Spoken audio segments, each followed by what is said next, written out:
বিধানসভায় একবার এক তথ্য তুলে ধরেছিলাম বলে খুব উত্তেজিত হয়ে গেছিলেন আমার উপরে, যে তথ্য দিতে হবে। তথ্য তখন পত্রিকায় দিলাম, মাঝখানেও আবার বলেছে একটা তথ্য নেই। তো তথ্য তো আজকের পত্রিকাও বেরিয়েছে। আজকের পত্রিকায় 5 দিনের সন্তানকে বিক্রি করে দিয়েছে। এই সন্তানের মা কান্নায় ভেঙে পড়েছে, কথা বলতে পারছে না। এই তথ্য বেরিয়েছে। সাদে বিক্রি করে দেয়। সারা জীবনের স্বপ্ন একটা সন্তানকে গর্ভে নিয়ে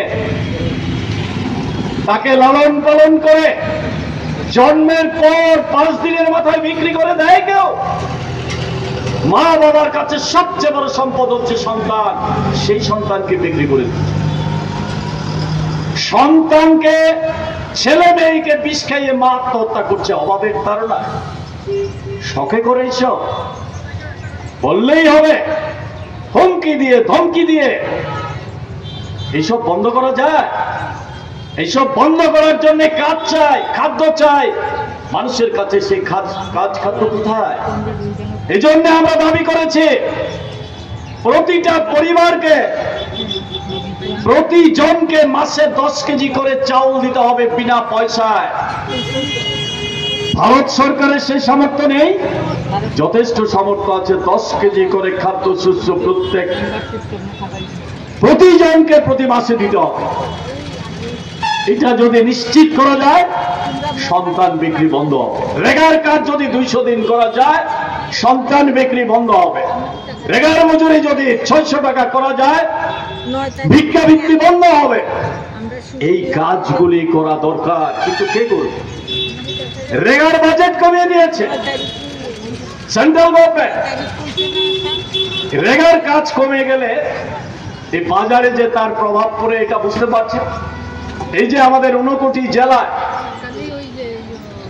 58,900 জব কার্ড হোল্ডার আছে।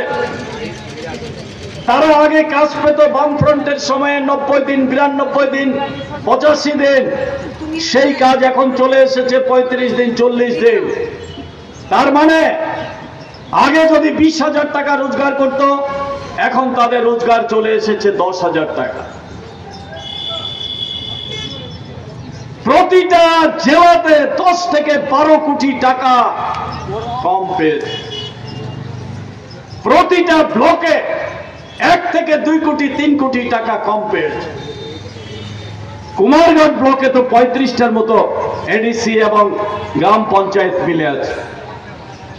তো এখানে যদি 5 কোটি টাকা কম আমদানি হয়, কাজ হয়, তাহলে এই 5 কোটি টাকার লেনদেন, ব্যবসা বাণিজ্য এখানকার ব্যবসায়ীরা সেটা করতে পারলেন না।